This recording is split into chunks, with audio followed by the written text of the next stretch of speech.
Good morning, everyone. It is time. It is that time on Sunday morning. We're here at CSLDallas. We dive into the Science of Mind textbook written by Ernest Holmes and just take a little chunk of it, and share it, talk about it, think about it, and see how it applies to our own lives. My name is Tracy Brown, and I am so delighted to dive into this chapter. We're in chapter 2, and today we are going to start with the subsection memory, and it begins on the bottom of page 73. This entire chapter is titled Mind, the Greatest Discovery.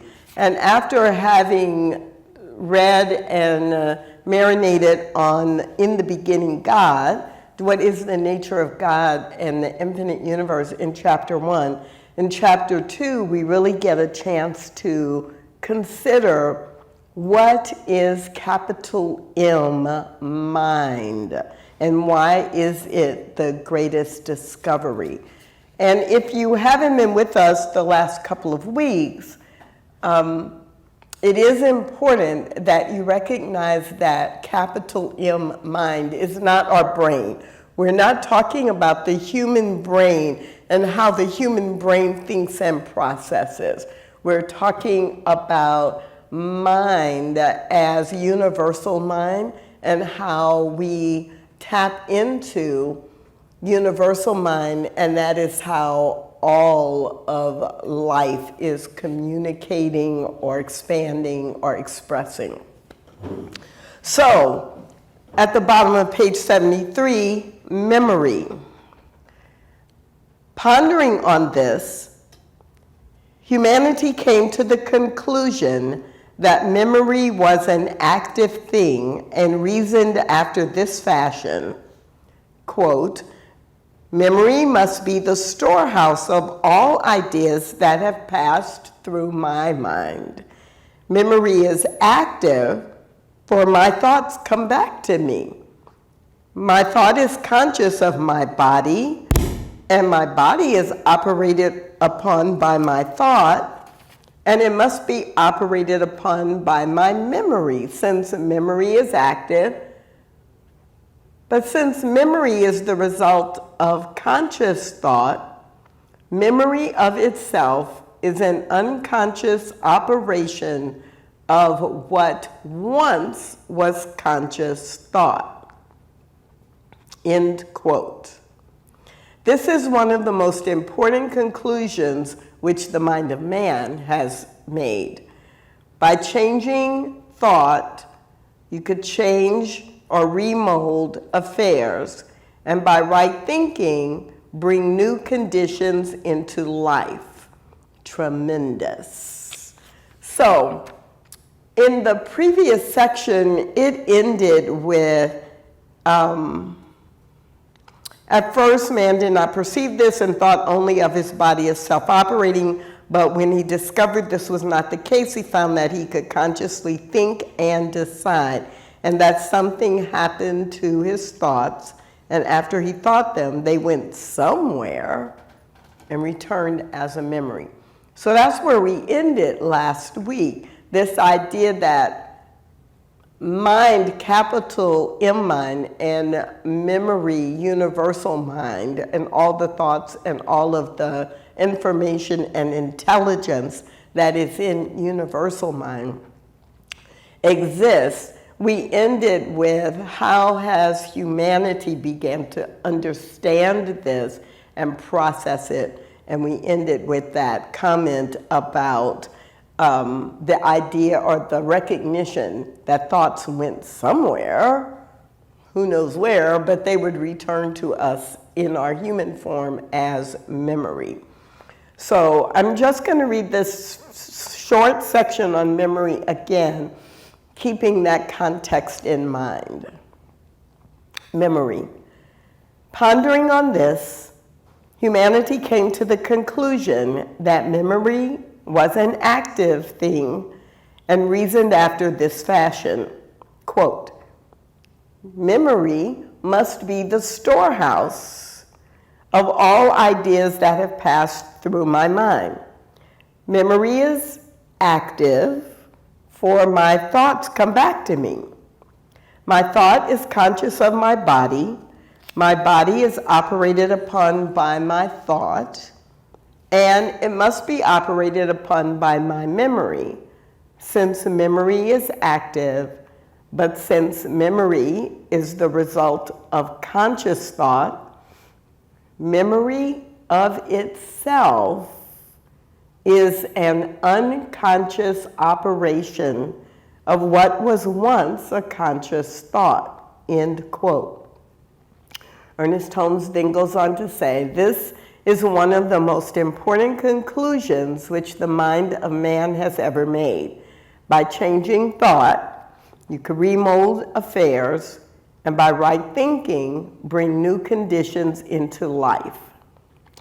So this is really an interesting little section because Ernest Holmes is actually showing us from the human perspective how we are defining memory and using mind.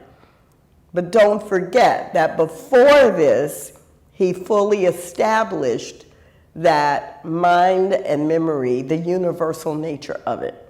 So this little section is talking about the human use and understanding of memory, which of course is operating within the larger universal mind. I'm hoping that's making sense to you.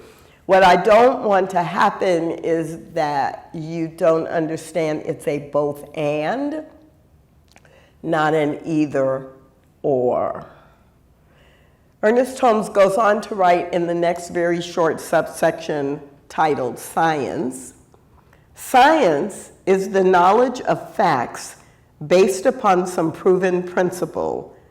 The scientific investigation of anything is, of necessity, a cold-blooded proposition. We speak about knowing, about science being absolute knowledge. Science is absolute knowledge insofar as the facts of science are demonstrable. How laws are discovered? In the scientific discovery of laws, certain theories are postulated. Such theories may develop through research and investigation. When a theory proves to be correct after many experiments, then a principle is announced. In this way, scientific truth is demonstrated, but no one has ever seen any of these principles which science announces, as no one has ever seen the great cause, which lies back of all the manifestation of life. As soon as a law is discovered, experiments are made with it, certain facts are proven to be true, and in this way, a science is gradually formulated. Any science consists of the number of known facts about its invisible principle. As more and more facts are gathered and proven, the science expands and gradually becomes accepted by all and may be used by those who understand it. Now, I don't know about you, but taking this little section from the bottom of page 73 to the bottom of page 74, standing by itself, it may not seem so important. But when you put it in the sequence of what's happening in the book and where we are in the book, going all the way back to the beginning, and now we're in chapter 2, talking about mind and why it's the greatest discovery, then it is real pivotal. It's real foundational, that's a better word, for all that then we build on it. So in this section, in this last section on page 74, talking about what is science and how laws are discovered and how principles are created, you know, if you've been around Science of Mind any time at all, we talk about these principles and these laws, and we just kind of accept it, but this takes us back to the reminder that principle is invisible. There's no way to see it. We've never seen cause, but what we see is the result of it. And scientifically, it's been tested, looked at from different angles until there's the consistent pattern that can be described as this is the principle. This is the principle of physics. This is the principle of mathematics. This is the principle of life itself. This is the principle of the law of attraction, but that's because we've played with it. We've done scientific experiments over and over so that we can predict what happens if you are operating in alignment with that principle. And a big part of that is where we started with memory, the memory of what has already happened coming forward so that we can observe it, use it.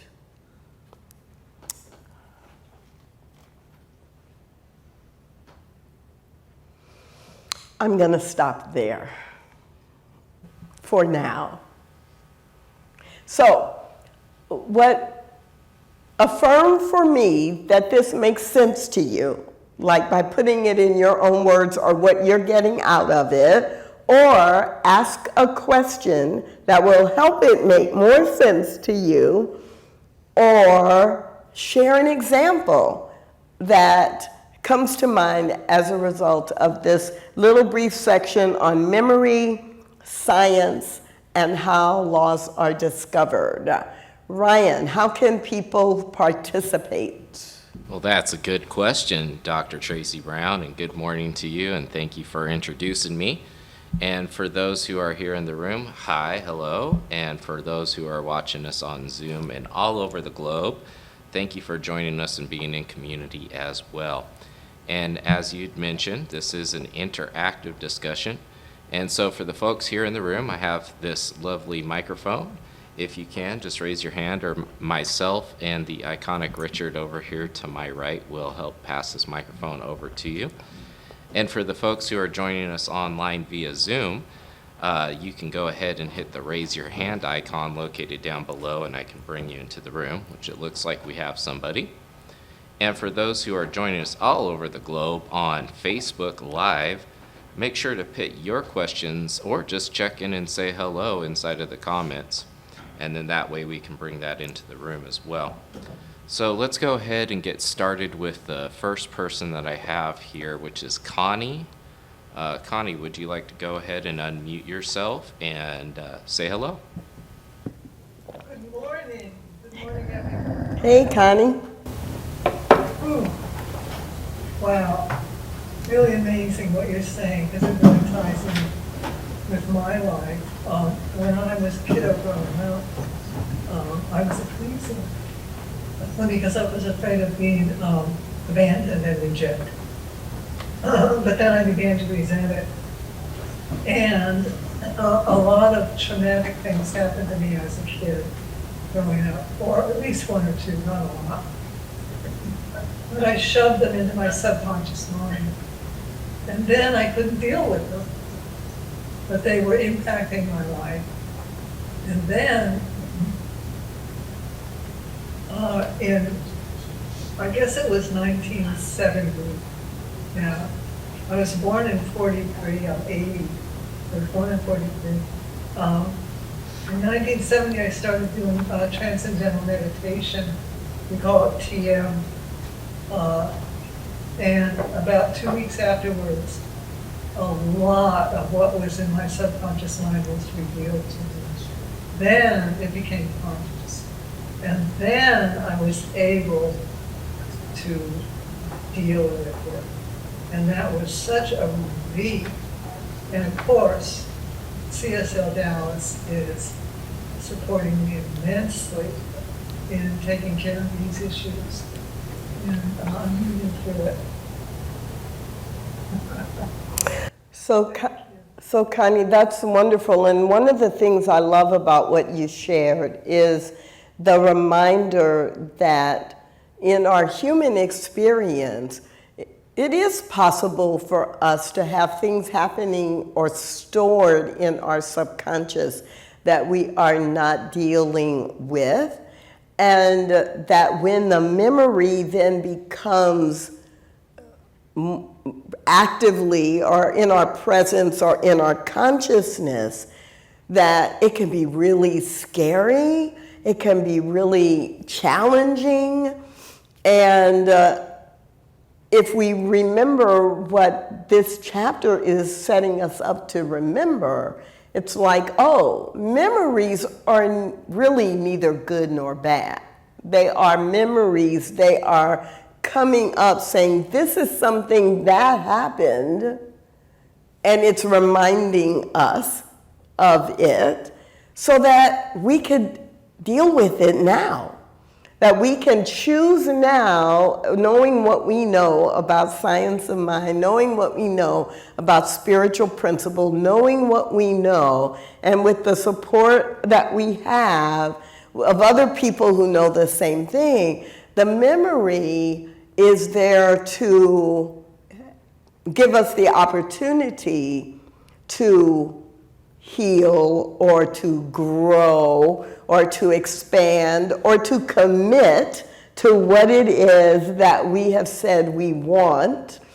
And the memory itself is a no thing, because you can't see it, you can't feel it, you can't pick it up, right? And so the memory is just the reflection of a previous thought or previous experience. And now, a lot of times for me, when things happen or memories come up and I haven't thought about something in a long time, and then it'll come up and I'll be mad about it. Like it just happened yesterday. And I'm like, wait a minute, that happened 15 years ago. There must be a reason why it's coming up for me, and I must be ready to work through that so that it doesn't have the emotional charge that it had 15 years ago. And so, especially when it's a long-term memory from a long time ago, clearly it's not coming back because it's happening right now. And if we believe everything serves a purpose, then it's like, oh, it's not here to torment me. It's not here to create a problem. It's here because it's blocking my growth, and I've said I want to go in this direction. So it has to be handled so I can go in this direction. So I love that, Connie. Thank you so much. And for all of us, like it may be things that have been in our subconscious, although in this chapter 2, Ernest Holmes isn't so much referring to old memories. All he's doing is explaining to us what memory is in universal mind, and in this section, how memory works in the human mind, and that humanity, through science, has come to the conclusion that memory of itself, top of page 74, in italics, memory of itself is an unconscious operation of what was once a conscious thought. Unconscious operation of what was at one time, sometime in the past, doesn't matter anymore, that is expressing itself now. Okay, so do we have anybody in the room? Do we have anybody online? We've got one person in the room.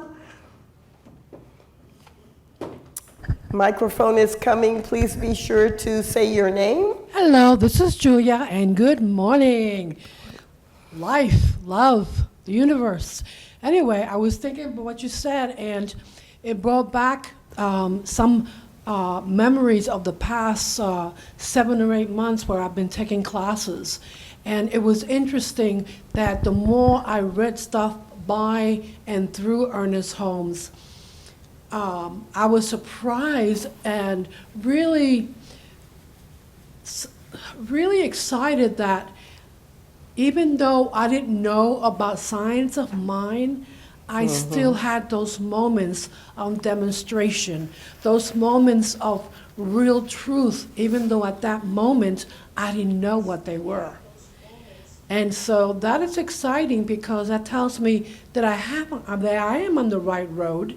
Yes. For me, it's a confirmation of my life and why it has brought me to where it has brought me. So I just want to share that. Thank you, Julia. And you know, I sometimes joke, kinda, like it's a joke, but it's not a joke. Do you know what I mean? Like it feels like it's a joke, or maybe the joke is on me. Sometimes I think about how I had such clarity before I ever knew anything about science of mind. And then, you know, there were times when I was taking all these classes and learning what was underneath the miracles that were happening or the way my life was unfolding. And I'd be like, now I know too much. Now I'm in my head too much. I'm analyzing it too much. Whereas before, it was natural. So much of what we teach and practice in science of mind, they're universal spiritual principles. So it's not magic. You must know science of mind in order for your life to work or in order to demonstrate. When you are living in alignment with these spiritual principles, they work, whether you know why it's working or not. And that is great in itself.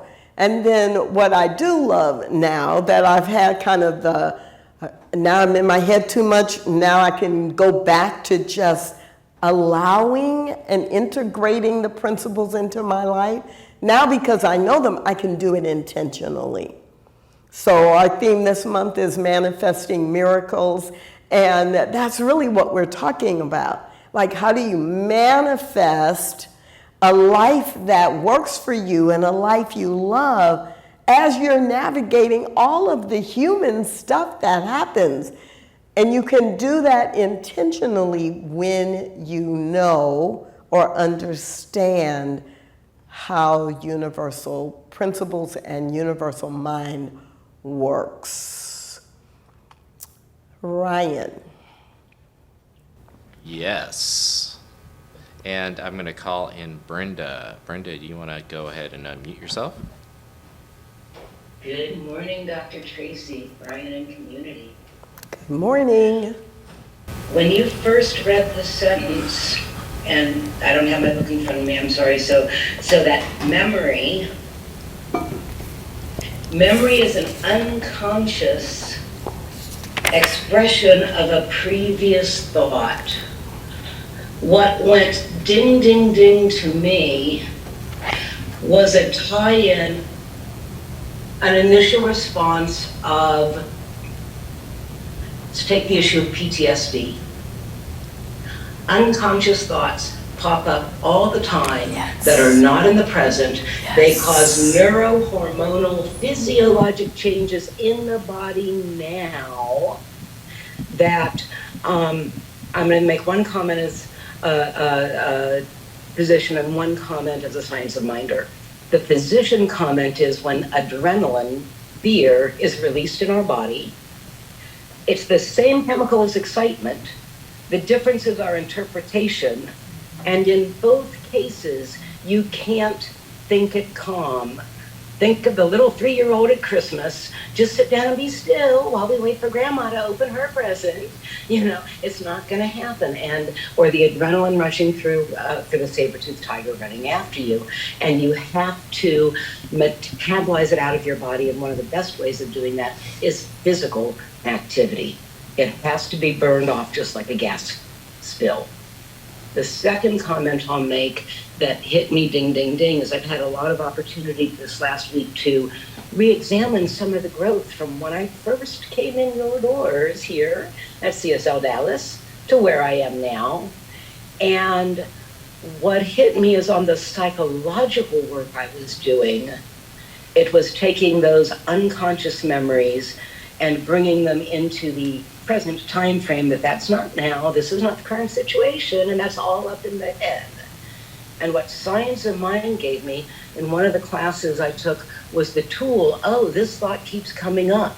It keeps coming up, it keeps coming up. What the heck do I do with it?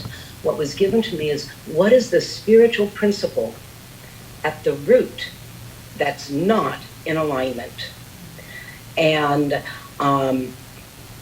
so for me, it might have been, I'm unsafe, I'm unworthy, I'm lack mentality. And it gave me the tools to take it to the absolute.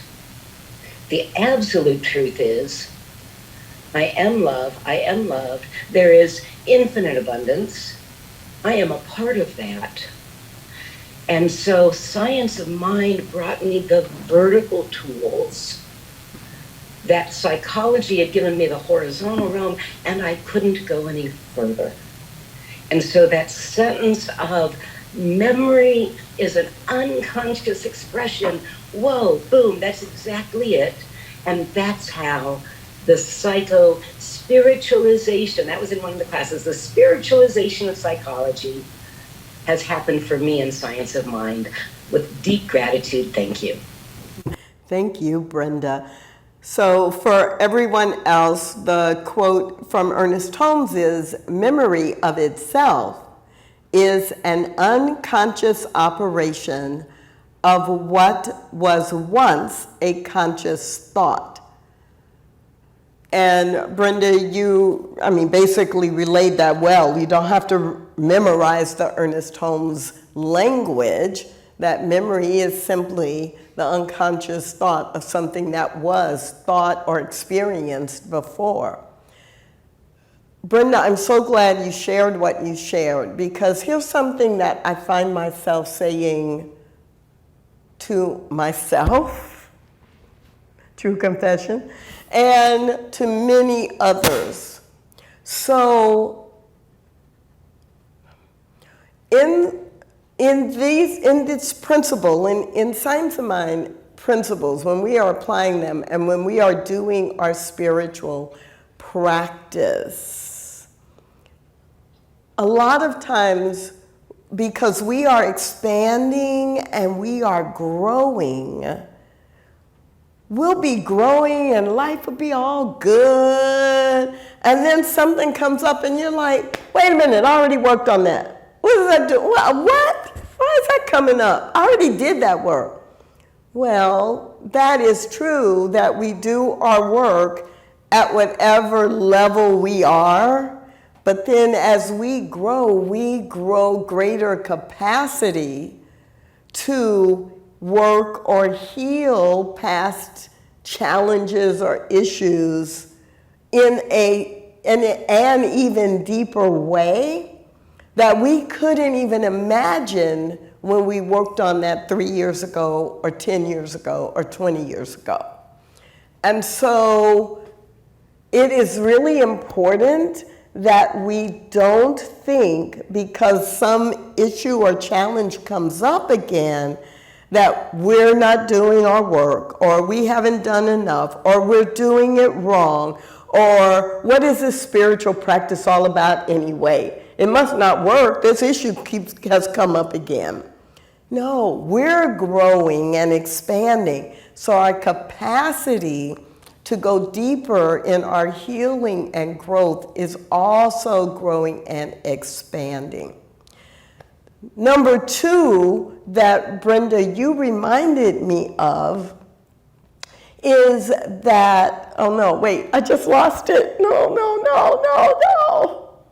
Oh, yes, because you mentioned PTSD. So what is true is that these memories, if they are showing up as a reflection of a past conscious thought or experience, when we face something today, or we're challenged by something today, and our emotional reaction, our mental and emotional reaction or feeling is what it is, and it happens to match something that happened in our past, now we get to human brain. Our human brain is going through the file saying, oh, you have felt that before. Oh, yeah, you have known that or thought that before. And when you knew that before or experienced that feeling before, there was this drama going on. And it brings it up. And really, that memory or that situation isn't always the problem. It's just that that's the thing that your brain could connect it to, because you already experienced that. And that's especially true with traumatic things, emotional traumatic things. But it's also true with the fun, good stuff. So think about it. We just don't worry about it.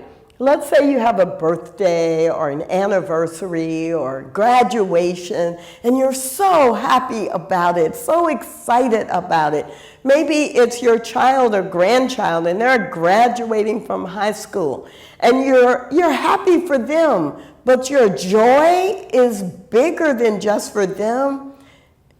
And sometimes that's because your brain is connecting to how happy you were when you graduated from high school or college or preschool, I don't know. But your brain is always connecting in and trying to match your current experience to a feeling especially that you have had at some time in the past. Discerning whether or not it is a match is not always easy. But if you don't even realize that's all that's happening is my brain is going back looking for something to say, oh yeah, you've had this before. You know this experience. Oh, yeah, you know, you got through that, so you'll get through this.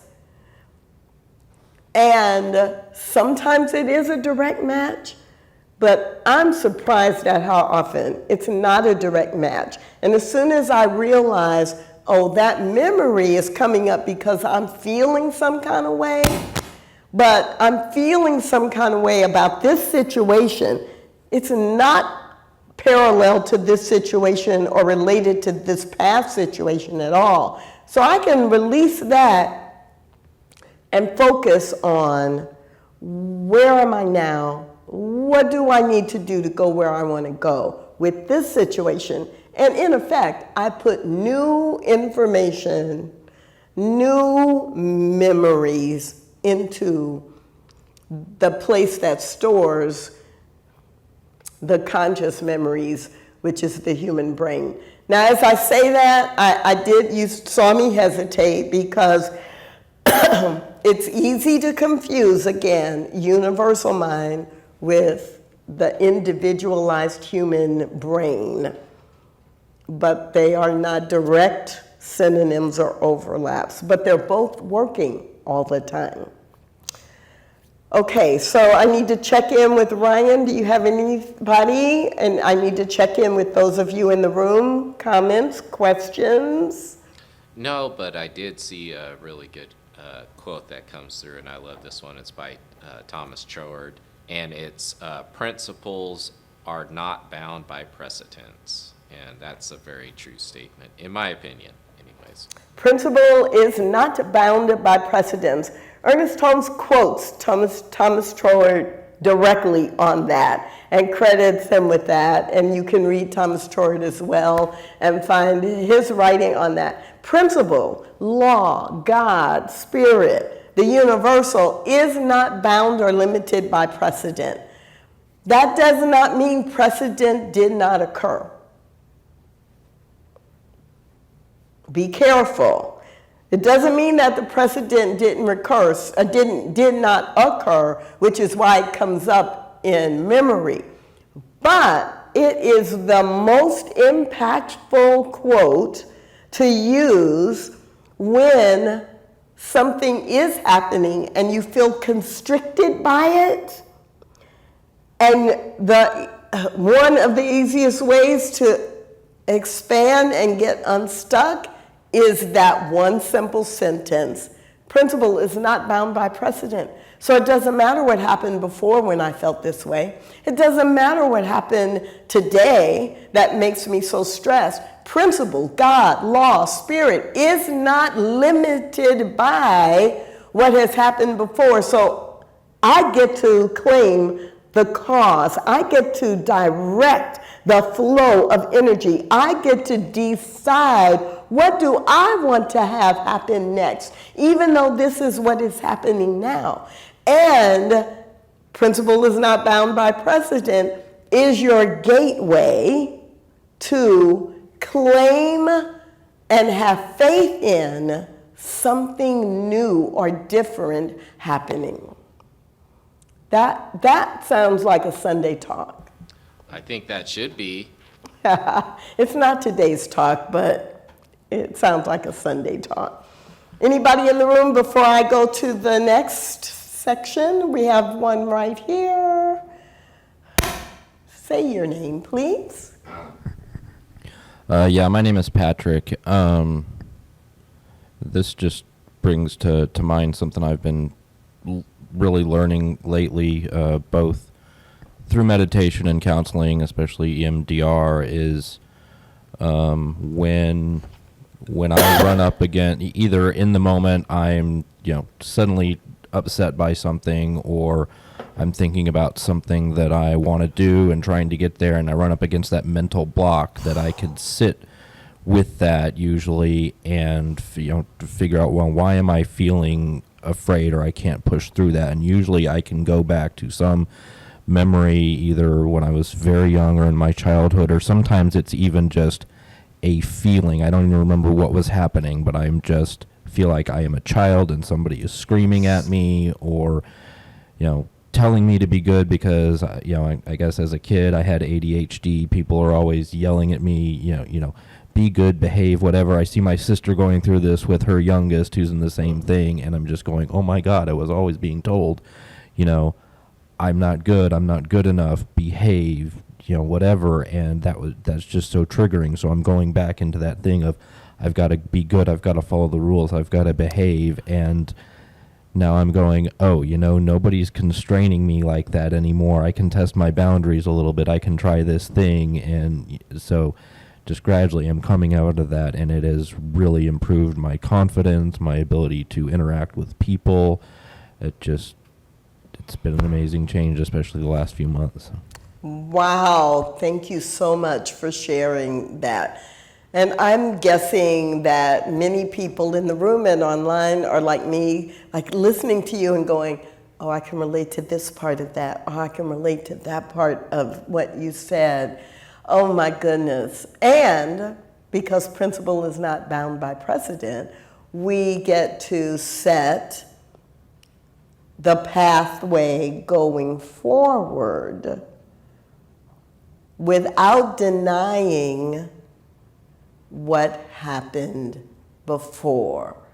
Sometimes I think when we get into memory, like memory is just a physiological function, and memory is a universal spiritual function, since I can't think of another word as well, that it's happening, but it's not happening to limit us. We don't want to eliminate the memories that keep us safe, right? That we've learned certain things, and so we behave in a certain way that keeps us safe or gives us joy, we don't want to eliminate those memories. We work with them. We choose them, we use them, and we discard the ones, and we experiment to see what new memories we want to create. So what I love about this is the reminder that memory in itself, quote, memory of itself is an unconscious operation of what was once a conscious thought. It is not controlling. It does not define who we are or how we show up in the world. It is just something that is happening as part of mind, capital M mind, working in our lives. We're running down in time, and I'm not going to go to the next section because it'll be a great place for Reverend Karen Fry to pick up next week, because Ernest Holmes goes from memory science and how laws are discovered into the science of mind, which may sound familiar. And so I'm going to leave that for her. I do want to emphasize that the part of from today, I can't emphasize it enough. Do not be afraid of or controlled by memory. Just recognize it for what it is. Look for where there is a connection to what you are doing now, and use it if it's helpful to you, whether it's a challenging memory or a joyful memory. And finally, remember that it is a part of, it's like the microcosm reflecting what's in your experience within the, it's a microcosm within the macrocosm of universal mind that is the collection of all experiences for not just all humanity, but all of life. I hope that you will join us for the celebration service. Today the talk title is Think Like a Mountain, and we are continuing the theme of manifesting miracles. I'm going to go to Ryan one final time. Yes, I just wanted to remind folks that you have a class coming up, and it's the Universal Spiritual Practices and Principles. So there's 10 of them. I'm not going to give away all the goodies right now, but if you click on that link that I just posted, and if you come and click me in real life, I'll click you back. But this class is going to be coming up at the beginning of next month, hosted by yours truly, Dr. Tracy Brown. So definitely go and check it out. Well, and I do want to say something about that. So normally this is a class that is 5 weeks. Like you come 5 weeks in a row, 3 hours a night, and we decided to experiment and do it more like an intensive. And so it's going to be 2 full days on 2 consecutive Saturdays. So more like an intensive or a retreat. Block out your day, block out your 2 Saturdays. We'll go really deep on principle, really deep on practices. And so if you don't have 5 weeks in a row to come on a Thursday night, maybe you can block out these 2 Saturdays in September. We're going to have a great time. So that is it for Science of Mind class this week. See you, or Reverend Karen Fry will see you next Sunday for the Science of Mind class right here at CSLDallas, 9:15 a.m. Central Time. Have a great week, everybody.